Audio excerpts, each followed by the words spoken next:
Examen pratique, catégorie A, A1. Le jour de l'examen, nous vous conseillons de vous présenter quelques minutes avant l'heure du rendez-vous et au lieu prévu figurant sur votre convocation.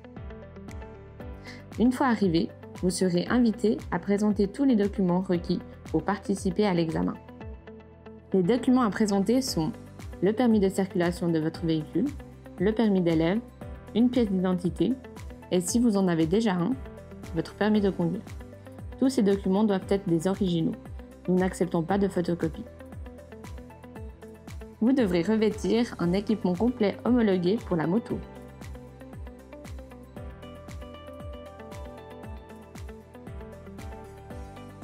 Tout autre équipement non homologué sera refusé.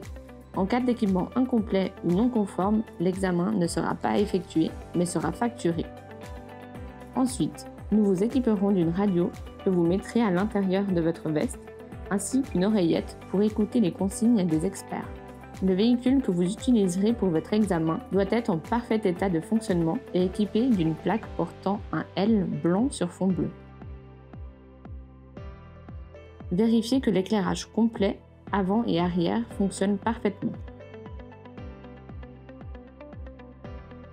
La profondeur du profil des pneus doit être au-dessus de la limite légale autorisée, qui est de 1,6 mm. Ne vous fiez pas aux témoins d'usure et mesurez réellement la profondeur.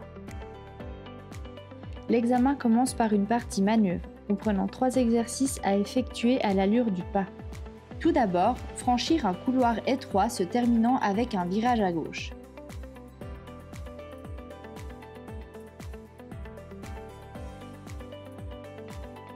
Ensuite, vous devrez décrire des 8 avec votre véhicule dans le périmètre défini et attendre que l'on vous dise de sortir de l'exercice.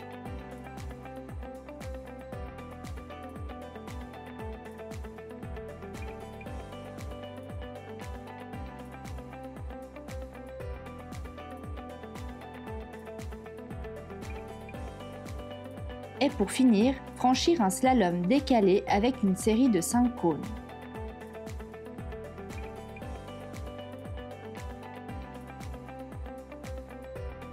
Si vous posez un pied à terre ou si vous faites tomber un cône pendant l'un de ces exercices, vous aurez droit à un deuxième et unique passage à refaire en intégralité.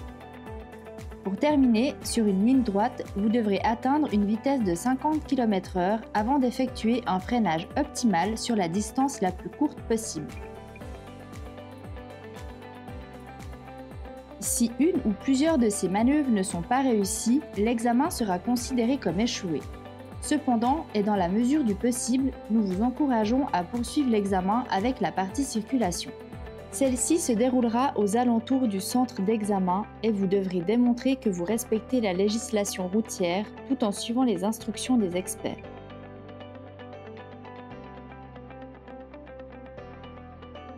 Nous vous souhaitons un bon examen.